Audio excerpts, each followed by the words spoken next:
Que a graça e a paz do Senhor Jesus Cristo esteja sobre a sua vida diante deste domingo tão especial. E nós continuamos diante da nossa campanha de oração, jejum e também o compartilhar da palavra de Deus. E hoje estaremos compartilhando o livro de Atos no capítulo 7. Então o sumo sacerdote perguntou a Estevão: são verdadeiras essas acusações? A isso ele respondeu: irmãos e pais, ouçam-me. O Deus glorioso apareceu a Abraão, nosso pai, estando ele ainda na Mesopotâmia, antes de morar em Harã, e disse: sai da tua terra, do meio dos seus parentes, e vá para a terra que eu lhe mostrarei. Então ele saiu da terra dos caldeus e se estabeleceu em Harã. Depois da morte de seu pai, Deus o trouxe a esta terra onde vocês agora vivem. Então, não lhe deu nenhuma herança aqui, nem mesmo o espaço de um pé, mas lhe prometeu que ele e depois dele, seus descendentes possuiriam a terra, embora naquele tempo Abraão não tivesse filhos. Deus lhe falou desta forma: seus descendentes serão peregrinos numa terra estrangeira e serão escravizados e maltratados por 400 anos. Mas eu castigarei a nação a quem servirão como escravos, e depois sairão dali e me adorarão neste lugar. E deu a Abraão a aliança da circuncisão. Por isso, Abraão gerou Isaque e o circuncidou. 8 dias depois do seu nascimento, mais tarde Isaque gerou Jacó, e este os 12 patriarcas. Os patriarcas, tendo inveja de José, venderam-no como escravos para o Egito, mas Deus estava com ele e o libertou de todas as suas tribulações, dando a José favor e sabedoria diante de Faraó, rei do Egito. Este o tornou governador do Egito e de todo o seu palácio. Depois houve fome em todo o Egito e em Canaã, trazendo consigo grande sofrimento, e os nossos antepassados não encontravam alimento. Ouvindo que havia trigo no Egito, Jacó enviou nossos antepassados em sua primeira viagem. Na segunda viagem deles, José fez-se reconhecer por seus irmãos, e o faraó pôde conhecer a família de José. Depois disso, José mandou buscar seu pai Jacó e toda a sua família, que eram 75 pessoas. Então Jacó desceu ao Egito, onde faleceu, e ele e os nossos antepassados. Seus corpos foram levados de volta a Siquém e colocados no túmulo de que Abraão havia comprado ali dos filhos de Amor por certa quantia. Ao se aproximar o tempo em que Deus cumpria a sua promessa a Abraão, aumentou muito o número do nosso povo no Egito. Então outro rei, que nada sabia a respeito de José, passou a governar o Egito. Ele agiu traiçoeiramente para com o nosso povo e oprimiu os nossos antepassados, obrigando-os a abandonar os recém-nascidos para que não sobrevivessem. Naquele tempo nasceu Moisés, que era um menino extraordinário. Por 3 meses ele foi criado na casa de seu pai. Quando foi abandonado, a filha de Faraó o tomou e o criou como seu próprio filho. Moisés foi educado com toda a sabedoria dos egípcios e veio a ser poderoso em palavras e em obras. Ao completar 40 anos, Moisés decidiu visitar seus irmãos israelitas. Ao ver um deles sendo maltratado por um egípcio, saiu em defesa do oprimido e o vingou, matando o egípcio. Ele pensava que seus irmãos compreendiam que Deus o estava usando para salvá-los, mas eles não o compreenderam. No dia seguinte, Moisés dirigiu-se a 2 israelitas que estavam brigando e tentou reconciliá-los, dizendo: homens, vocês são irmãos, porque ferem um ao outro? Mas o homem que maltratava o outro empurrou José e disse: quem o nomeou líder e juiz entre nós? Quer matar-me como matou o egípcio ontem? Ouvindo isso, Moisés fugiu para Midian, onde ficou morando como estrangeiro e teve 2 filhos. Passados 40 anos, apareceu a Moisés um anjo nas labaredas de uma sarça em chamas no deserto, perto do Monte Sinai. Vendo aquilo, ficou atônito e, aproximando-se para observar, ouviu a voz de Deus: eu sou o Deus dos seus antepassados, o Deus de Abraão, o Deus de Isaque e o Deus de Jacó. Moisés, tremendo de medo, não ousava olhar. Então o Senhor lhe disse: tira a sandália dos pés, porque o lugar em que você está é terra santa. De fato, tenho visto a opressão sobre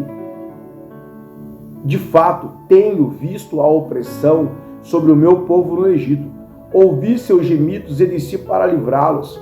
Vem agora, e eu enviarei de volta ao Egito. Este é o mesmo Moisés que tinha rejeitado com estas palavras: quem o nomeou líder e juiz? Ele foi enviado pelo próprio Deus para ser líder e libertador deles, por meio do anjo que lhe tinha aparecido na sarça. Ele os tirou de lá, fazendo maravilhas e sinais no Egito, no Mar Vermelho e no deserto durante 40 anos. Este é aquele Moisés que disse aos israelitas: Deus lhe levantará dentre os seus irmãos um profeta como eu.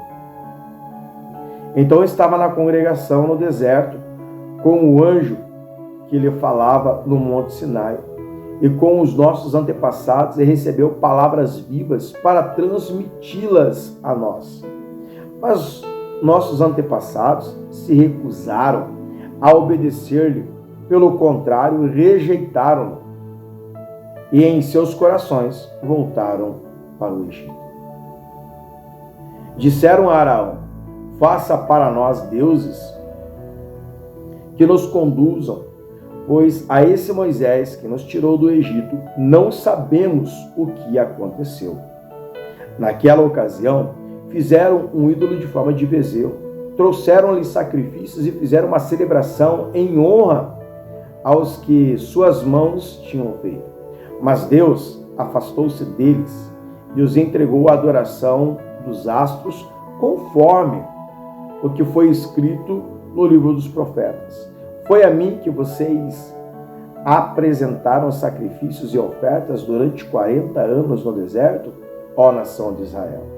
Ao invés disso, levantaram um santuário a Moloque e a estrela do seu Deus Renfã, ídolos que vocês fizeram para adorar.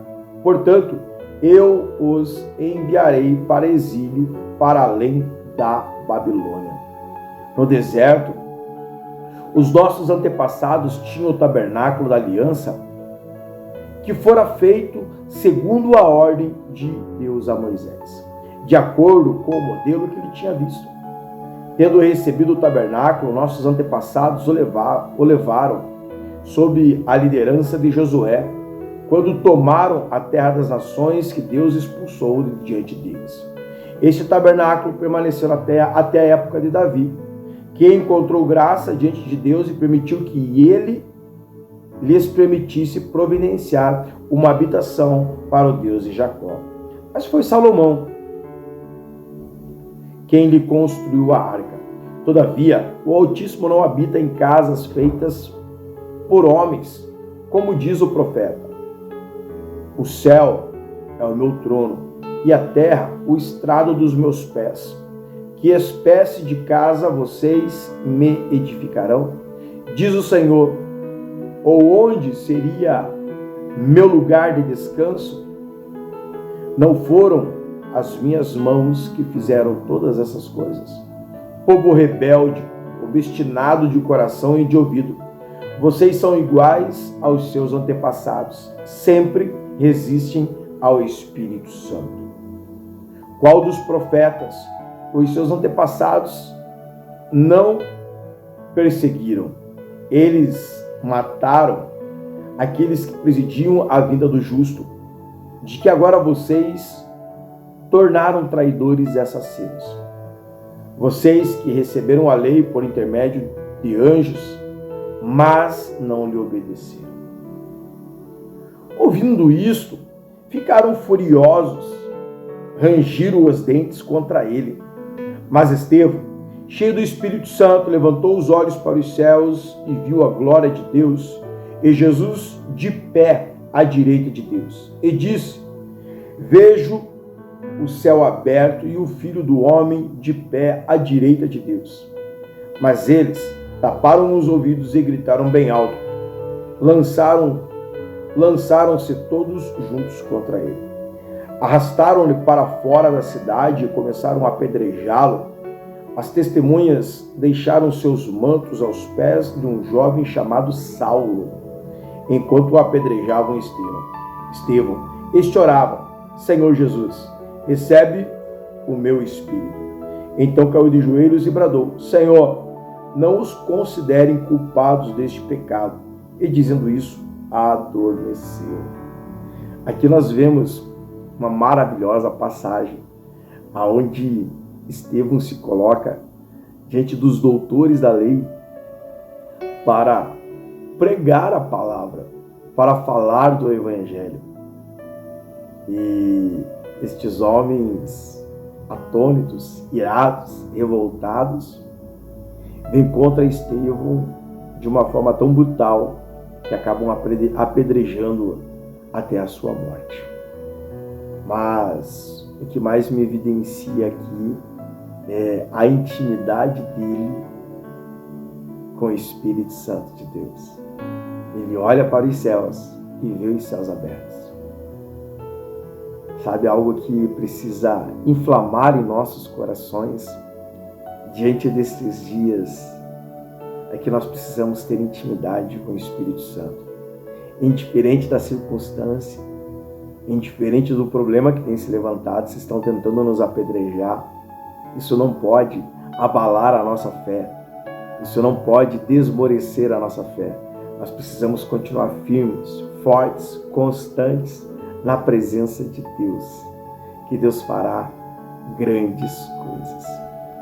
Então, neste domingo tão especial, nós estamos em oração e jejum pela sua vida, pela sua casa, pela igreja. Deus já tem feito grandes coisas. Eu convido você, hoje, às 18 horas, estejamos reunidos em louvor e adoração ao nosso Deus. Amém? Um forte abraço. Deus te abençoe grandiosamente diante desse dia. Até logo mais.